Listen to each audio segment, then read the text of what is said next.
Perhaps you're better suited to less demanding environments, Ms. Clarke. That is what Dr. Caldwell said 48 minutes before Master Chief Petty Officer Hannah Clarke saved his most important patient's life with her bare hands. Cedar Creek Medical in Philadelphia hums with fluorescent lights and the sharp bite of antiseptic. The ICU stretches across the third floor like a cathedral of machines, ventilators wheeze their mechanical rhythms, heart monitors beep in arrhythmic clusters, for pumps chirp their hourly alerts. The air smells of bleach and copper and something else Hannah recognizes from field hospitals in Helmand Province, the particular staleness of recycled air moving through rooms where people die and recover in equal measure. Hannah Clarke moves through these corridors like a shadow. 3 years of invisible competence. She checks vitals with hands that never tremble, even when her left shoulder aches with a phantom pain she's learned to ignore, shrapnel scars that pull tight when she reaches for supply cabinets or pivots to avoid showing her back to doorways. The newer nurses wonder about those careful movements, the way she favors her right side, the faded military bearing that doesn't quite match a nurse's supposed softness. None of them ask. None of them notice that Hannah Clarke, standing at 5'8" with dark eyes that seem to catalogue every detail in a room before moving on, moves with the terrifying fluid precision of someone who survived things civilians don't have vocabulary for. She questioned an equipment order last month. Inflated prices. Suspicious vendor codes that traced back to a medical supply company whose CEO threw money at Dr. Caldwell's research department. $47,000 in the account he thought was private. Hannah Clarke, with her 3 years of head-down competence, with her military-grade attention to detail, saw it. And she reported it. Not to Dr. Caldwell. To the hospital compliance officer. And now he watches her like a hawk circling wounded prey, waiting for one misstep he can weaponize. The vending machine on the second-floor landing is where it happens. Late afternoon.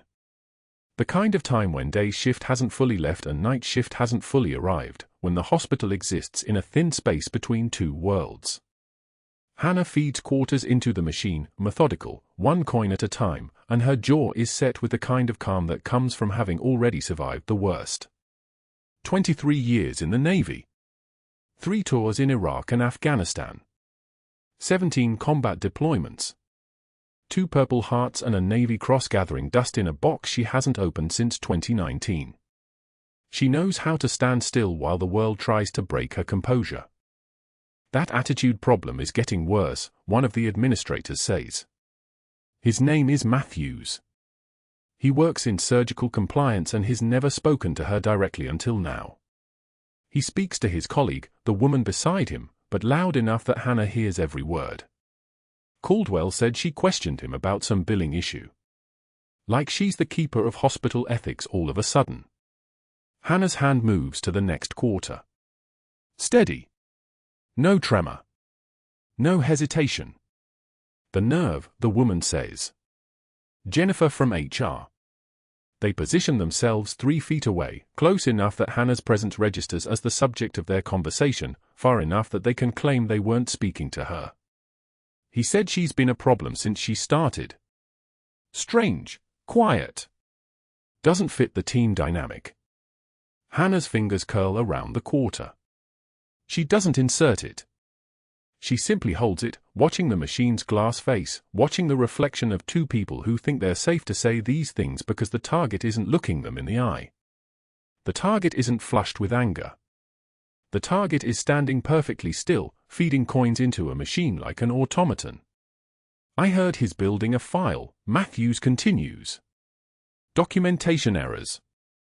Scope of practice issues. One more thing and she's gone. That's what he told me in the hallway. The quarter goes in. The vending machine accepts it with a mechanical click. Hannah presses B7 for black coffee, and the machine whirs to life, dispensing a paper cup into the slot with a sound like a body hitting tile. She retrieves it without looking at either of them. The coffee smells burnt. She's going to drink it anyway. When she turns to leave, she sees Matthews's reflection in the window behind the vending machine. He's watching to see if she'll react. Waiting for the flinch. Waiting for the moment when the quiet nurse finally cracks. When an attitude problem reveals itself as the fragile ego they've decided it must be. Hannah walks past them both. Her footsteps don't quicken. Her shoulders don't tense. The only thing that changes is the temperature in her eyes, a shift so subtle that if you weren't looking for it, you'd miss it entirely. But she heard them. And she's noted that Dr. Caldwell is building a file. And she's understood, with the crystalline clarity that comes from years of military operational security, that her remaining time at Cedar Creek Medical is measured in days, not weeks. She doesn't know yet what she's going to do about it. Room 347 is on the 4th floor. The ICU's cardiac recovery ward, where patients who've survived surgery sit in medically induced limbo, tethered to monitors and medications, waiting to rejoin a world that moved on without them. Hannah checks the patient roster as she clocks in for night shift, 6 p.m. to 6 a.m., the shift nobody wants, the shift where things go wrong in the darkness and nobody senior is around to handle it. Room 347 has a new admission. Marine General Robert Pierce, recovering from a thoracic surgical repair. No other details. No note about who he is or why his name makes Hannah's chest do something it hasn't done in 3 years. She enters the room at 6:51 p.m., when the light through the windows is starting to turn the particular shade of blue that means dusk is almost gone. General Pierce is asleep, sedated, his breathing synchronized with the ventilator beside his bed. His chart shows stable vitals. No immediate concerns. Routine post-op monitoring. Hannah moves through her assessment with mechanical efficiency, checking leads, confirming 4 placements, verifying medication administration times on the electronic chart.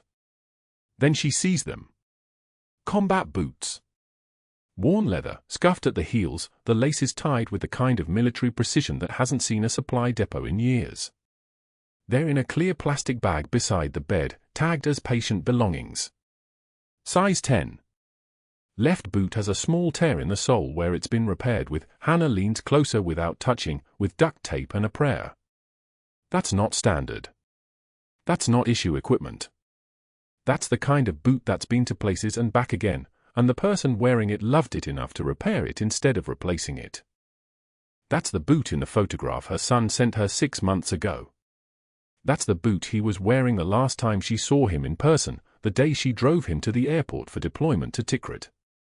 The day she hugged him in the parking lot and realized she might never see him again, because she'd come back from the dead to save a different life, and the universe had a sense of irony. Her chest tightens. Just for a second. Just enough that she has to take a breath that's deeper than professional assessment requires. But her face remains blank. Her hands remain steady. When she adjusts the generals for line, her fingers don't shake. The needle threading is precise. Her military bearing slides back into place like armor being buttoned up, and by the time the door opens, Hannah Clarke the Shadow is fully reassembled. Dr. Caldwell enters with a security guard. The security guard is large and uncomfortable in his uniform, the kind of man who's been hired to intimidate but doesn't quite understand that the actual threat in this room is the doctor, not the hired muscle. Caldwell's smile is thin as a scalpel. His eyes are the color of a stormed Atlantic. No, that's not right. They're the color of stagnant water.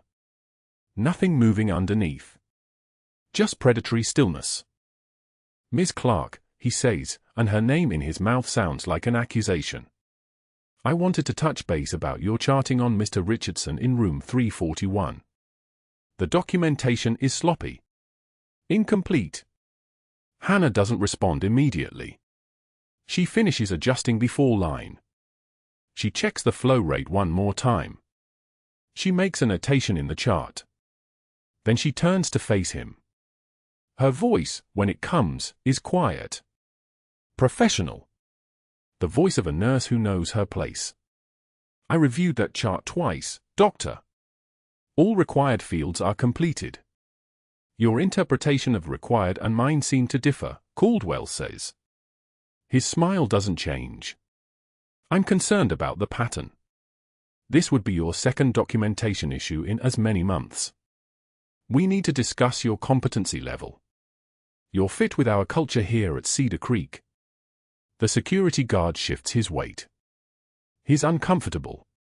He knows his hearer's stage dressing as the physical manifestation of consequences. Hannah notes this. She notes that Caldwell needs the guard's presence to feel powerful. She notes that he's carefully kept his warning vague, pattern, issues, fit, because nothing specific enough to be challenged.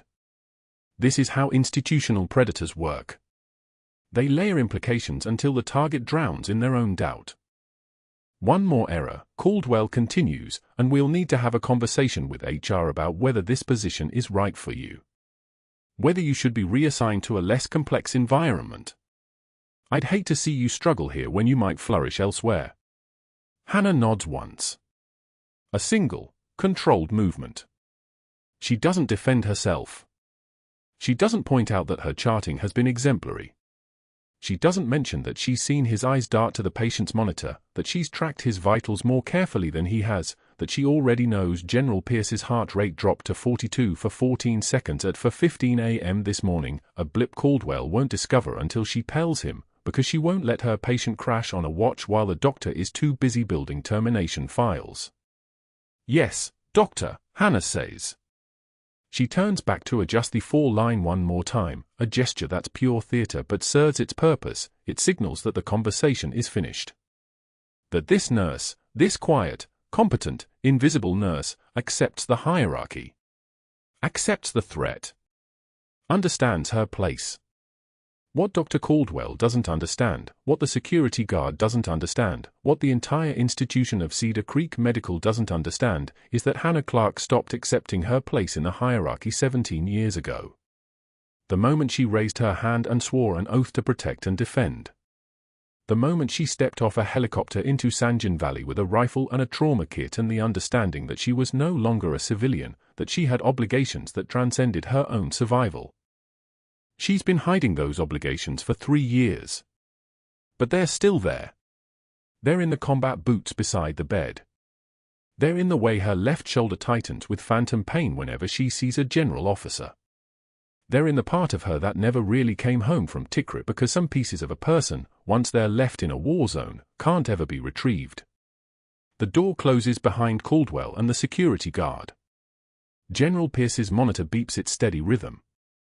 Hannah stands alone in the room with a patient she's not supposed to recognize, a patient whose son is somewhere in the dust and the heat, fighting the same fight Hannah fought before she was told to disappear, before her records were scrubbed, before she became someone who questions inflated equipment orders and feeds coins into vending machines and accepts humiliation in silence because the alternative is exposure. She reaches for the combat boots. Just for a moment. Her fingers hover over the plastic bag, not quite touching. Then she lowers her hand. Pain is information. That's what her combat medic instructor taught her 23 years ago. Pain tells you something is broken. Pain tells you where to apply pressure. Pain tells you whether you're alive or whether you're already a ghost. Hannah Clarke's chest isn't pain yet. It's something else. Something that's been dormant for 3 years. Something that recognizes those boots the way a sailor recognizes the pull of the tide. She doesn't know yet what she's going to do. But standing in room 347 on the 4th floor of Cedar Creek Medical in Philadelphia, with Caldwell's threat still echoing in her ears and her son's boots 3 feet away, Hannah Clarke understands something with perfect clarity. The quiet person in the room is about to stop being quiet. The conference room on the 3rd floor of Cedar Creek Medical smelled like stale coffee and the particular anxiety that only comes when 20 medical residents know they're about to witness a public execution. Hannah Clarke stood 3 feet from the projection screen, hands clasped behind her back, spine aligned like a spine, while Dr. Caldwell clicked through slides of her charting with the precision of a prosecutor entering evidence. "Class," he said, his voice carrying the practiced warmth of a man about to dismantle someone's competence in front of an audience, "let me show you what substandard documentation looks like." The laser pointer bloomed red across her notes on the wall screen. Patient stable. Vitals within acceptable parameters. Continued observation recommended. The word she'd written at 2 a.m. on a Tuesday, assessing a post-op patient while managing 3 admissions and a code downstairs. The words looked small on that wall. Anemic. Inadequate. Notice the vague language here, Caldwell continued, circling the phrase like a shark marking territory. Patient stable. What does that even mean, Nurse Clarke? Stable compared to what? Stable according to whose assessment? He turned to face her, and the resident's eyes followed like iron filings reorienting to a magnet. Or should I say clipboard Hannah, since you seem more comfortable hiding behind paperwork than actual patient care. A resident in the back row snickered. The sound was small, almost apologetic, but it bloomed in the silence like ink in water. Hannah's jaw muscles tensed for exactly 1 beat. Then nothing. Her expression remained flat as a still pond, no flash climbing her neck, no defensive lean, no tremor in her hands. Just a nurse standing still while a surgeon dissected her work in front of the people she worked beside every shift. Look at this timestamp, Caldwell pressed on, his tone sharpening like a blade being honed. Charted at 03 for 7 hours, but the nurse note says assessment completed at 0301. Where are those 46 minutes, Clarke? What were you doing? Or were you simply documenting retroactively, which as everyone in this room knows is a liability nightmare for this institution? Hannah breathed. In through her nose. Out through her mouth. The fluorescent lights above hummed their mechanical drone, a sound like the ventilators in ICU, like the background radiation of institutional life. She'd stood in briefing rooms in Fallujah while officers explained tactical failures with similar precision. The difference was that then, the stakes had been measured in lives. Here, the stakes were her employment. Her cover. Her ability to stay. The abbreviations are inconsistent, Caldwell continued, almost enjoying himself now, his voice taking on the cadence of a man who'd rehearsed this speech during his commute. You've written LOC for level of consciousness here, but above you use ALOC for altered level of consciousness. This is exactly the kind of sloppy thinking that gets hospitals sued, Clarke. The kind that makes me question whether someone actually earned their position or simply slipped through. Another resident looked away, uncomfortable. A third took notes. This was being archived, Hannah understood. This was being recorded in the silent permanent way that resident gossip worked, clipboard Hannah, the nurse who doesn't know how to chart, the nurse who hides behind vague language. Given the volume of errors in this single patient's chart, Caldwell said, and his voice shifted now to something almost paternal, almost regretful, I genuinely wonder if you might be better suited to less demanding environments. Community health, perhaps. Or patient transport. Areas where documentation precision matters less than simple conscientiousness. The words landed like stones dropped into still water, not violent, but displacing everything around them. Patient transport. The basement of medicine. The work people did when they'd failed upward so far they couldn't fail any higher. Hannah's hands remained still behind her back. Her breathing remained steady. She looked at Dr. Caldwell with eyes that would not blink, would not water, would not acknowledge that anything had been said at all. The silence stretched. It was the kind of silence that made residents shuffle their feet. The kind that made the air feel too thick. Caldwell waited for something, a defense, an excuse, a crack in the facade. He waited the way predators wait, reading for prey flinching. Hannah gave him nothing. She simply stood there, present but absent, as if her body had come to grand rounds but some other, more essential part of her had retreated to a place his words couldn't reach. Well, Caldwell finally said, turning back to the screen with the satisfied expression of a man who'd delivered the verdict he'd come to deliver. Let's discuss the next case. This one from Nurse Morrison, who appears to understand the difference between good documentation and, he glanced sideways, other approaches. The resident shifted, relieved to move past the discomfort, and Caldwell clicked to the next slide. Hannah remained standing for another 30 seconds, until the rhythm of his teaching reasserted itself, until the room had genuinely moved forward and she was no longer the subject of the lesson. Then she turned and walked out of the conference room with measured steps that betrayed nothing. But something had shifted inside her chest, something cold and precise and capable. The way a gun shifts from safe to ready. That afternoon, the third-floor vending machine hummed its mechanical rhythm as Hannah fed dollar bills into the slot with steady hands. B7. Granola bar with almonds. She pressed the button and listened to the mechanical spiral turn, the familiar metallic whir and click as the snack dropped to the collection bin below. "Did you hear about the attitude problem in ICU?" The voice came from around the corner of the hallway, traveling ahead of the two administrators like a sent messenger. Hannah didn't need to look. She recognized the cadence. Caldwell's allies. The men he'd had coffee with that morning, the ones he'd primed with quiet words and meaningful pauses before grand rounds. "Caldwell says she questions everything," the first one continued, his tone pitched for casual conversation that was anything but casual. "Questions equipment orders, questions his judgment, thinks she knows better than the physicians. Classic nurse complex." The other administrator laughed, a sound like glass breaking. "Probably why she's been here 3 years and never promoted. Some people hit their ceiling and then just stay there. Accepted the limits of who they are." Hannah retrieved her granola bar and unwrapped it with methodical precision. The plastic crinkling sounded impossibly loud in the silence she'd created around herself. She broke the bar into exact halves, then quarters, her teeth working through the oats and almonds with the deliberate focus of someone cataloging every sensation. Not upset. Not bothered. Simply feeding herself while her colleagues decided who she was in the hallway outside her hearing. The administrator's footsteps receded. Hannah finished her granola bar, threw the wrapper away, and returned to work.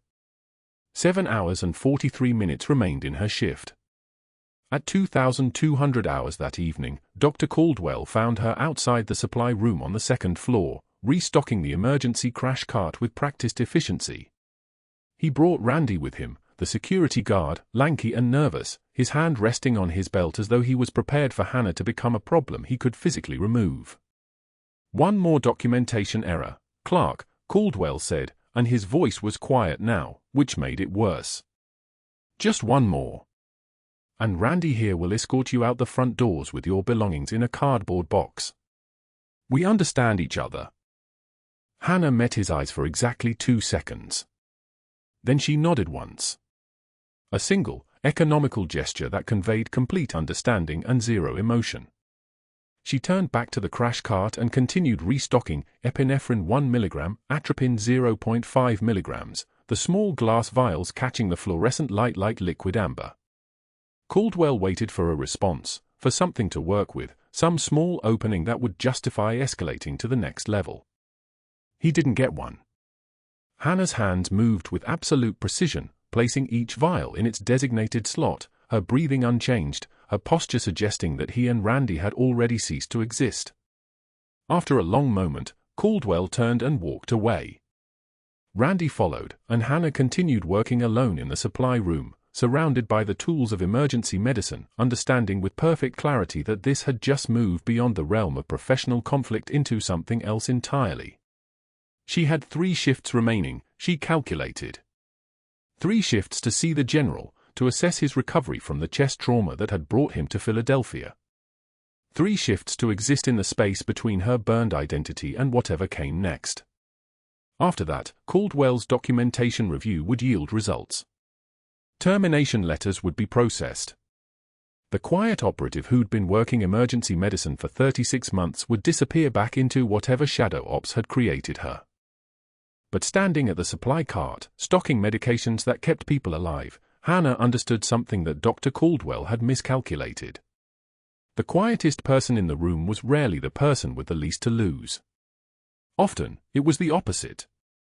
Often, the silence came from someone who'd already lost everything and therefore had no investment in maintaining the appearance of stability that others required. But that wasn't the worst part of what Dr. Caldwell had set in motion. The code alarm didn't scream. It wailed. A sound like metal being torn apart, like something dying in slow motion, like the earth opening up. 2:13 a.m. Hannah was 3 floors down in the break room, hands wrapped around a cold cup of coffee she hadn't touched in 40 minutes, staring at nothing. The fluorescent lights buzzed overhead like dying insects. When the alarm pierced through the darkness, her body moved before her mind caught up. She was on her feet. She was running. Her scrubs made no sound against the tile. Room 347 was at the end of the east corridor, past the vending machines where Caldwell's administrators had laughed at her, past the supply closet where she'd counted breaths instead of crying. The door was open. The room was chaos with purpose. A resident was at the bedside, frozen, hands hovering like he was praying.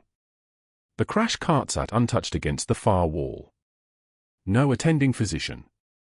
No code team. Nobody moving with authority. General Pierce was conscious. That was the problem. His eyes were open, tracking, aware of exactly what was happening to him. His lips had turned the color of bruised plums.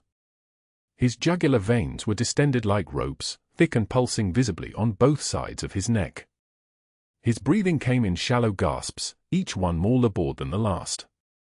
His chest was working, ribs straining, the machinery of survival running on fumes. The heart monitor beeped in irregular rhythm, tachycardic, desperate, the sound of a system failing. "Get the attending," Hannah said. Not a request. A command.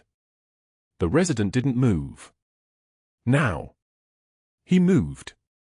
Cardiac tamponade. Blood in the pericardial sac. The fluid that normally cushioned the heart had become a weapon, pressing inward, crushing the muscle that powered every breath, every thought, every moment he'd survived in Tikrit before deployment. The general's color was shifting from purple toward gray. A few more minutes and his blood pressure would plummet into the basement. A few more minutes and his heart would stop answering. The attending was 7 minutes away. The crash cart drugs were useless against a mechanical problem. Epinephrine wouldn't help when the heart was being strangled from the outside. Hannah didn't think. Thinking would slow her down. Thinking belonged to a nurse who'd been trained in protocols and procedures and the careful ladder of chain of command. Thinking belonged to Hannah Clarke, RN, employed at Cedar Creek Medical. The woman who moved now had learned her skills in forward surgical teams under artillery fire. She'd learned them in tents with mortar rounds landing 200 meters out. She'd learned them when there was no time for protocols because the alternative was watching someone die while waiting for permission. She snapped on gloves, the sound like tiny gunshots in the silence. She reached for the cart. 18-gauge spinal needle. She knew exactly where it was before her eyes found it. She prepped the subxiphoid area with betadine, the antiseptic smell sharp and clinical and exactly right. The skin turned orange. She selected her landmarks, the angle of the ribs, the space below the sternum, the target zone where needle could enter without shattering bone. "What are you doing?" The resident had come back. Or never left. His voice was a teenager's voice, uncertain, untethered. "You can't just."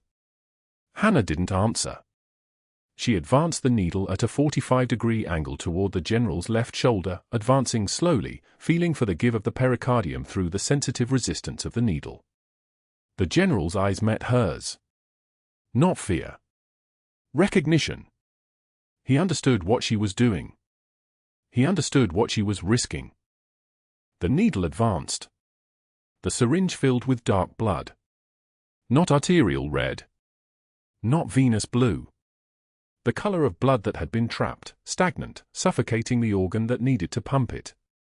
The pericardiocentesis was textbook, each movement a phrase in a language she'd spoken under worse conditions than fluorescent hospital lights.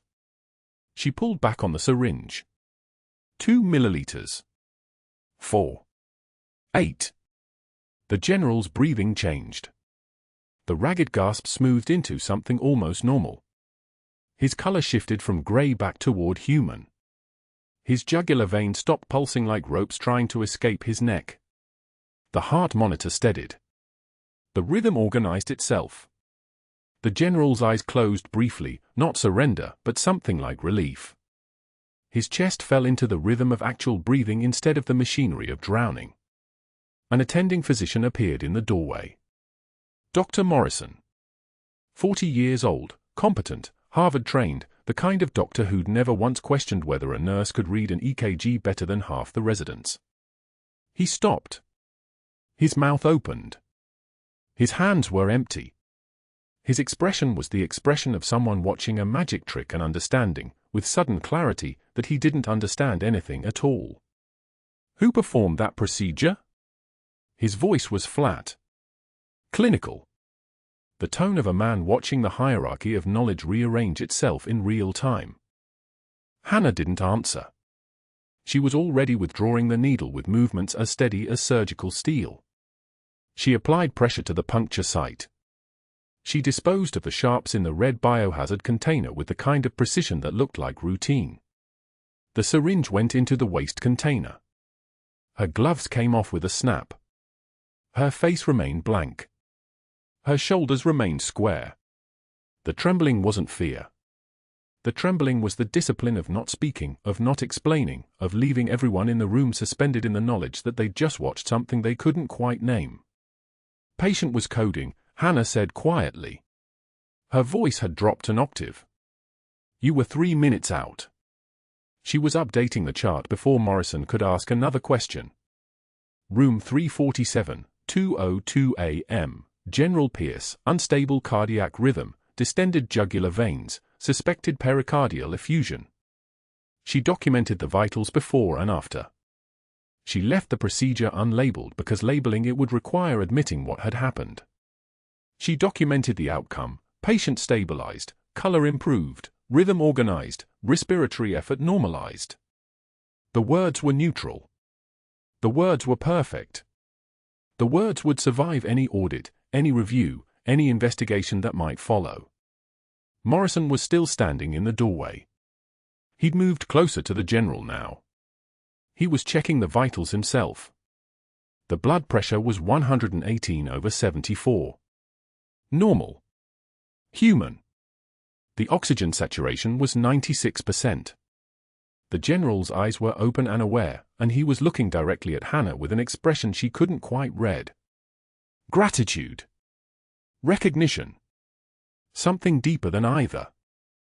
Where did you learn to do that? Morrison asked. Not hostile. Genuinely confused. The way someone sounds when they realize they've been wrong about someone and the correction is too large to process immediately. Field training, Hannah said. She was already moving toward the door. I'm going on break. The words hung in the air like smoke. Field training. The words that explained nothing. The words that promised everything. Morrison's eyes tracked her movement. The resident was checking the general's pupils. The heart monitor beeped its steady, organized rhythm. The crisis had passed. The real one was just beginning. The phone call came at 3:15 a.m. Hannah was in the break room again, the same cold coffee in the same mug, waiting for the inevitable. She didn't jump when her phone buzzed. She'd known. The moment she'd put the needle down, she'd known that Caldwell would get the call. She'd known that competent people notice when procedures are performed at a level they've never seen before. She'd known that explaining the truth was impossible and staying silent was confession. Caldwell was in his car by 3:20 a.m. Hannah could picture it exactly: the leather steering wheel, the satellite radio, the controlled breathing of a man who understood that his power was about to be tested. He'd been building a case against her for 3 years. He'd been waiting for the moment when she'd break protocol, when she'd exceed her scope, when she'd give him the justification he needed. She'd handed it to him in the form of a needle and dark blood and a general whose heart now beat because she'd known exactly where to put steel into flesh. By 3:45 a.m., Caldwell was in the administrator's office on the 4th floor. Morrison the investigator was on speakerphone from his home. Hannah could hear the man's voice through the closed door, not her actual hearing, but the knowledge of how these conversations happened. The words that would be exchanged. The phrases that would destroy her. Practicing beyond scope, Caldwell was saying. His voice was controlled. Certain. The voice of a man playing a move he'd rehearsed 1,000 times. Unauthorized invasive procedure. Performing surgery without a physician's license. Risking patient liability. This is a clear-cut case. We have the documentation, Morrison said. His voice came through tinny from the speakerphone. The chart is going to show exactly what she did and when she did it. That's termination-level violation. Immediate termination, Caldwell agreed. And I want it done before the attending can file a favorable incident report. I want her badge revoked before she clocks out. She's a liability. She's a danger. Hannah didn't listen to the rest. She was already walking. 14 years of military training had taught her how to compartmentalize. How to process information without feeling it. How to accept catastrophe as a condition of employment and keep moving. The break room had a back exit that led to the staff parking area. She knew the exits of Cedar Creek Medical the way a soldier knows the exits of a forward operating base. Always mapped. Always available. Always the escape route that didn't exist until you needed it. She changed out of her scrubs in the locker room. She folded them with parade ground precision. Each edge a crease. Each crease a line. The fabric still smelled of betadine and the general's blood and the fluorescent hum of a hospital at 2:41 a.m. She was folding her own erasure. She was folding the evidence of everything she'd been trained to be but forbidden to admit. The boots. She'd left the general's boots in the locker. The worn leather, the scuffs, the memory of something that couldn't be memory because she'd only seen them for a moment in room 347 before everything changed. She opened the locker. They were still there. She picked them up. The leather was soft from use. The laces were the color of sand from somewhere she couldn't acknowledge. She held them for 3 seconds. Then she set them back down carefully, lined them up beside her locker, and closed the door. Caldwell made the call at 6:38 a.m. from his office on the 3rd floor. Hannah's scrubs still carried the general's blood, dried now, rust-colored stains across the front like a map of her choices. She hadn't changed. Hadn't even sat down in the break room. She'd walked straight from the ICU to the nursing station, documented the procedure with clinical precision, answered 3 questions from the attending physician, and accepted his nod of acknowledgement without comment. Then she'd waited. She knew what came next. She'd lived through bureaucratic retaliation before, though never this fast. Caldwell's voice carried through the hospital phone system like a blade finding its mark. "Robert, we have a serious liability issue." The Clarke nurse performed an advanced surgical intervention without physician supervision. Pericardiocentesis. Emergency procedure. A pause. Hannah could visualize the board president's face on the other end, concern shifting to alarm. "I'm filing a complaint with the state board within the hour. We need to separate immediately." Caldwell didn't raise his voice. He didn't need to. His tone was the voice of institutional authority, calm and certain, the sound of a man who'd never been questioned successfully. By 6:41 a.m., he'd called 3 people at the community clinic where Hannah had worked for years prior. The references she'd listed on her Cedar Creek application. He didn't ask directly. He said he was conducting a routine background verification, she was applying for a promotion, he explained, and he wanted to confirm her previous performance. "Would you rehire her?" 1-word answers. No. No. No. He'd already prepared Morrison, the external investigator, with 3 pages of documentation highlighting inconsistencies in Hannah's charting from the past 18 months. Caldwell had been meticulous. 3 years of observation, 3 years of building a file, and finally, a violation so clear that even the union wouldn't fight it. The strike came at 7:15 a.m. Caldwell arrived at the nursing station with Randy Torres, the security guard with the careful eyes, and Martha Chen, the night administrator who'd been quietly informed last night what her role would be. Hannah was charting the general's post-procedure vitals. The medication list. The fact that he was breathing normally again. Her hands moved across the keyboard with the same precision they'd moved across his chest 8 hours earlier. "Nurse Clarke," Caldwell said. His voice didn't change. It never did. "We need to speak privately." She followed them to the administrative office on the 2nd floor. The elevator ride was silent except for the mechanical hum and the soft ping of doors closing. She already knew. The moment she'd broken cover, the moment her hands had moved beyond a nurse's scope of practice and into the territory of someone trained in trauma surgery, she'd sealed this. Caldwell sat behind his desk. Randy stood by the door. Martha Chen held a folder. Everything official. Everything clean. The pericardiocentesis procedure you performed without physician authorization violates hospital protocol, state nursing regulations, and our liability insurance requirements, Caldwell said. His eyes never met hers. You practice medicine without a license. We cannot have this behavior at Cedar Creek Medical. Hannah said nothing. Your employment is terminated effective immediately. Practicing beyond scope. Insubordination. You will surrender your hospital credentials and your access badge.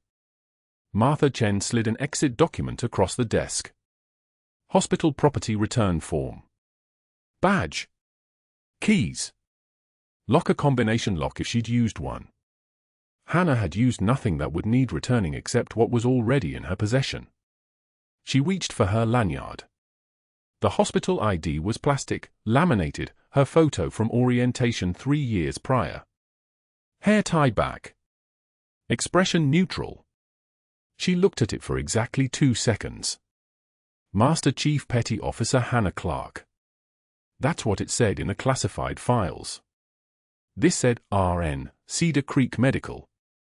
She unpinned it from her scrubs and placed it in Caldwell's extended palm. His fingers didn't flinch at the contact. He was the kind of man who only trembled in moments of victory, and this felt like victory to him. Her locker key was on a small ring. She removed it and set it beside the badge. You can collect your personal belongings with Randy present, Martha Chen said. Then you're to leave the premises immediately. If you're found on hospital grounds after noon, we will contact Philadelphia police for trespassing. Hannah nodded once. She stood, turned, and walked out of Caldwell's office without speaking. Randy followed 3 steps behind, his posture military even though he'd been out for 7 years. He knew what this looked like. He knew what it meant. The basement laundry room was empty at 7:06 a.m. Just Hannah and the humming machines and the smell of industrial bleach mixed with fabric softener. She'd been in this room hundreds of times, usually grabbing fresh scrubs, never stopping long. Now she stood in front of her locker, number 47, 3rd row, the one that had held the smallest pieces of her life at Cedar Creek. 3 pairs of scrubs, navy blue and forest green. Her stethoscope, the expensive one her son had given her before his first deployment.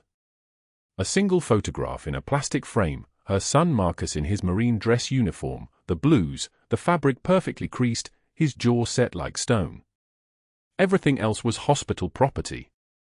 Everything else belonged to the system that had just discarded her. She removed each item slowly. Not out of sadness. Out of ritual. This was the second time she was disappearing. The first time had been 2019, Tikrit, after the extraction went sideways. Black Ops rescue from a mortar attack, her record scrubbed, her identity burned, classified orders to surface only in apocalyptic emergency. She'd been told to become someone else. She'd chosen nurse. Hannah folded her scrubs the way she folded everything, like a soldier preparing for deployment. Edge to edge. Crease precise as a knife blade. The fabric still smelled faintly of betadine and the antiseptic soap she'd used for 3 years, the smell of a life she'd borrowed and now had to return. The photograph went in the mesh bag last. She didn't allow herself to look at it for more than a second. Marcus was in Tikrit. Same city where she'd bled. Same city where she'd learned to move like smoke and hold her breath and let the pain be data instead of feeling. He didn't know that his mother had been embedded with Task Force Raptor. He didn't know she'd taken shrapnel. She'd sent him a message once, the photos of worn combat boots, her message only 3 words, still walking, son. He'd understood. She sat on the wooden bench in the laundry room, and for 10 seconds she let her face drop into her hands. Not crying. Breathing. Processing. The way you reset after adrenaline. Her shoulders stayed straight. Her breathing stayed level. Her hands didn't shake. But for 10 seconds, she allowed herself to understand that she'd just ended the only civilian life she'd ever had. Then she stood, The mesh bag went over her shoulder, everything she owned now fit in something the size of a gym bag. She walked toward the exit without looking back at the machine still humming, still processing other people's laundry, still running their cycles. The fluorescent lights buzzed overhead like insects that had never known silence. Her boots, the one she'd worn to Cedar Creek every shift for 3 years, clicked against the tile floor. 1 step. 2 steps. 3 steps. The sound of someone walking away from something. She didn't see Caldwell watching from the administrative office above, composing the email to the board as her figure crossed the parking lot, liability eliminated. Legal exposure terminated. The problem has been resolved. He would include documentation of her termination, copies of the investigator's report, evidence of compliance with state regulations. This would be thorough. This would be final. What happened next didn't just silence the room. It broke it. 2 days later, a man arrived in the ER with a construction injury, crushed fingers, third-degree burns along his right arm, the kind of accident that happens when you're not paying attention. But the moment he saw Hannah standing beside General Pierce's bed during her own time, during her unpaid visit to a patient she no longer worked for, his face went the color of old marble. His good hand trembled. His breathing changed. He stared at her like someone watching a ghost materialize in Scrubs. Al-Shaba, he whispered in Arabic, the words barely audible. The ghost. Then he collapsed. Not from pain. From recognition. The code team rushed in, a standard protocol for altered mental status, but Hannah didn't move. She stood perfectly still beside the general's bed, watching the Iraqi man hyperventilate on a stretcher, watching his eyes lock onto her face with the specific terror of someone who'd survived something he wasn't supposed to survive. The ER nurses didn't understand. They worked the man's vitals, ran EKGs, checked for cardiac events. They had no idea what Al-Shaba meant. They had no idea who they were treating. But Randy Torres did. Randy Torres, the veteran security guard who'd served with 2nd Battalion, 5th Marines in Anbar Province in 2019, heard the whispered name while grabbing a coffee from the break room. Heard it from the Iraqi man's collapsed form as he was wheeled past. His coffee cup hit the floor. It didn't break, the ceramic was too thick, but it rolled across the tile with a sound like a warning bell, and Randy's entire body went rigid. His face drained. He stood in the doorway of the break room for 3 full seconds, processing, then walked directly to Hannah's position beside General Pierce's bed.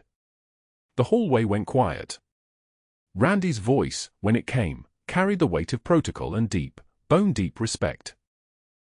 What's your rank? Not a question. A command. A statement of fact spoken to someone he'd just realized was standing in the wrong uniform. The elevator at the far end of the corridor hummed to a stop. Someone dropped a tray of instruments, the crash echoed like small arms fire, and everyone in the hallway froze. Security guards knew that tone. They knew what it meant when a veteran spoke to someone with that particular inflection. They knew they were in the presence of something classified. Hannah met Randy's eyes for exactly 1 second. Best you don't ask that, Petty Officer Torres. He nodded. Once. Then he left his post and walked directly to the ICU administrative office, where he requested to speak with the chief of medicine. Not a request. A requirement. General Pierce, conscious now for the first time since the emergency pericardiocentesis 3 days prior, had been listening to every word. He'd heard the Iraqi man's whispered terror. He'd heard Randy's tone shift from casual security to something that sounded like a salute given with words. He'd been watching Hannah stand in that hospital corridor with the same stillness she'd maintained during the general's life-or-death crisis, and something clicked into place, a pattern he recognized from 17 years of command experience. The way she moved. The way her eyes tracked the room without seeming to. The way she had known exactly how to drain blood from around a beating heart. He made a call. Then another. One to the Pentagon. One to a contact at Naval Intelligence. He spoke in short, clipped sentences, demanding access to archived records on a name and a set of coordinates. Tikrit. 2019, the embassy evacuation that went sideways. The one the report said cost 2 Marines, but the real casualty count was never released. Within 90 minutes, a small delegation arrived at Cedar Creek Medical. Not administrators. Not lawyers. Someone from the Navy's Personnel Command. Someone from the Marine Corps Records Office. Someone who walked with the kind of authority that made hospital staff step sideways instinctively. They carried a folder containing documents that had been declassified within the last 2 hours, specifically for this meeting. The hospital board assembled in the administrative conference room. The chief of medicine. The board president. The legal team. The new investigator they'd hired to review Dr. Caldwell's termination case. And General Pierce, still dressed in hospital scrubs, still hooked to 4 fluids, standing at the head of the table with the kind of presence that made oxygen feel scarce. This woman, the Marine Corps officer said, opening the folder with ceremonial precision, is Master Chief Petty Officer Hannah Clarke. The room stayed silent. The title hung in the air like a held breath. Navy Cross recipient. The officer turned a page. 17 combat deployments. Attached to JSOC Task Force 121 from 2018 to 2021. Embedded with Marine units in Tikrit, Fallujah, and Jolan District. Another page. Another detail. Each one landing like a verdict. During the embassy evacuation on March 14, 2019, the officer continued, his voice moving with the precision of someone reading classified testimony. Master Chief Clarke was providing field medical support to the extraction team. A mortar round impacted the vehicle. Shrapnel spray across the back and left shoulder. Rather than evacuate for treatment, she applied tourniquets to 2 wounded Marines and provided immediate stabilization to General Robert Pierce, who sustained a penetrating chest wound during the initial impact. The board president's face had gone blank. Shock wore a specific expression, and she was wearing it. She took shrapnel that was headed for the general's head, the officer said. Took it across her shoulders and upper back. Then she kept working. She kept him alive for 37 minutes until the helicopter arrived. The silence in that room was so complete you could hear the fluorescent lights hum their mechanical complaint. The Navy classified her records under presidential order, the officer said. She was discharged from active duty and given a new identity for protection. Her medical credentials were constructed specifically to allow her to maintain a civilian cover while remaining available for emergency deployment. She has never, in 3 years at Cedar Creek Medical, violated her cover or her oath. General Pierce stepped forward. His full line pulled taut, the needle taped to his wrist moving with him, but he didn't stop. His eyes found Hannah's, and he lowered himself from standing to kneeling, a full ceremonial kneel on the tile floor of the hospital administrative wing, his scrubs rustling, his movements deliberate and absolute. The sound of it, the soft impact of knee against tile, was the loudest thing in the room. Master Chief, he said, his voice carrying the weight of rank and gratitude and recognition finally spoken aloud. Thank you. The board president stood. The chief of medicine stood. Even the legal team rose to their feet. Not because anyone had ordered them to. Because they understood they were witnessing something that transcended hospital protocol and administrative procedure. They were witnessing an act of honor so deliberately placed that to remain seated would have been a betrayal. That afternoon, the FBI arrived. It wasn't dramatic. There was no raid, no dramatic entry. 2 agents in dark suits walked through Cedar Creek's main entrance and asked to speak with Dr. Michael Caldwell regarding his medical procurement records. They carried a file containing forensic accounting analysis, the kind of document that gets built when someone notices patterns. The same patterns Hannah had noticed 3 years ago, the one she'd tried to report to the integrity hotline before Dr. Caldwell convinced her she'd misread the numbers. She hadn't. The equipment orders from K-Med Solutions were inflated by 40%. The difference got routed to a shell company. The shell company was owned by Caldwell's brother-in-law. 17 orders over 36 months. Over $400,000 in fraudulent billing. And when Caldwell realized he was about to be exposed, when he saw that the Marine sitting in room 347 was someone with the kind of authority to pull classified records within hours, he'd panicked. He'd attempted to cover his tracks by forging Hannah's personnel file, creating documentation that she'd violated scope of practice, that she was a liability, that firing her was about hospital safety and not about silencing a witness. That forgery was a federal crime. The agents entered his office at 3:17 p.m. Caldwell was at his desk, his hand shaking as he tried to delete files from his computer. The agents moved with quiet efficiency, photographing documents, sealing his laptop, informing him that he had the right to remain silent and everything he said could be used against him in federal court. At 4:36 p.m., they walked him out through the main corridor in handcuffs. They passed the vending machines where his allies had stood, mocking Hannah 3 weeks prior. Those same people stopped talking as Caldwell moved past in federal custody.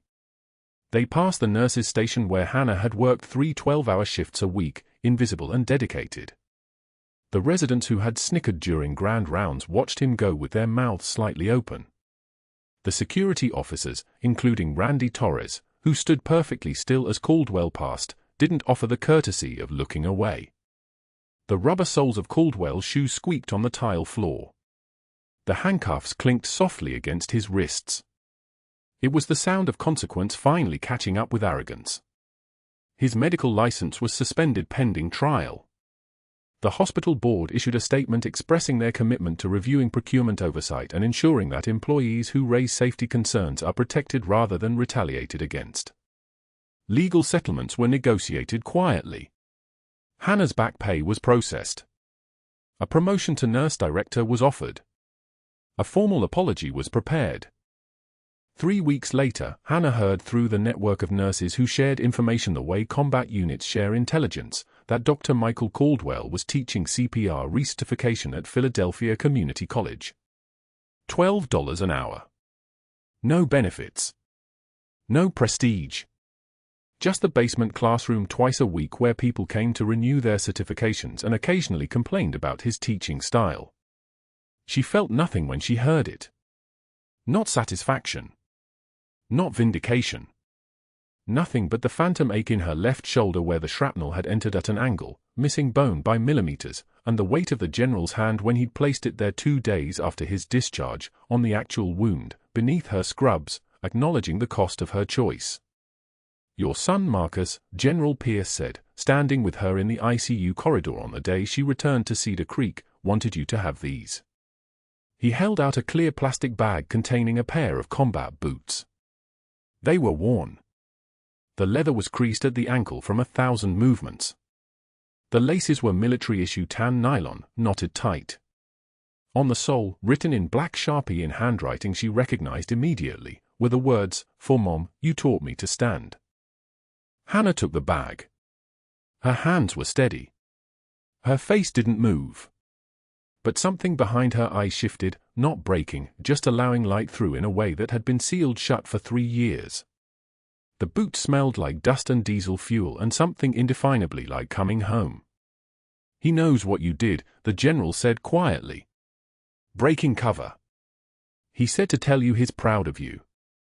And you don't have to hide anymore." Down the corridor, 6 veteran staff members formed an honor guard, nurses, orderlies, security personnel, all of them people who understood what it meant to serve. They stood in a line as Hannah walked past, and each one, in turn, gave the smallest nod of acknowledgement. Not a salute, because that would have been too much in a civilian space. But something that said, "We see you. We know. We understand." Hannah carried the boots under her arm, her shoulders set the way they'd been set when she performed that emergency pericardiocentesis, with the kind of stillness that comes from having already survived the worst the world can offer. She'd been invisible. She'd been underestimated. She'd been judged by her appearance and found lacking by someone too arrogant to recognize strength when it stood quietly in front of him. Now everyone knew why she'd always been the most dangerous person in any room. Not because she needed to prove it, but because she'd already earned it 17 times over, in places most people would never see, with a rank that most people would never understand, carrying a burden that most people could never carry. The quietest person in the room might be holding it all together. Hannah Clarke was, and always had been. If you're still watching this, you already know that true heroes don't need applause, they just need the chance to help someone else survive. Subscribe for more stories of hidden strength and quiet courage. Like this video if you believe that the people we underestimate are often the ones who've already saved the world. And comment below, have you ever been underestimated by someone who didn't know your story?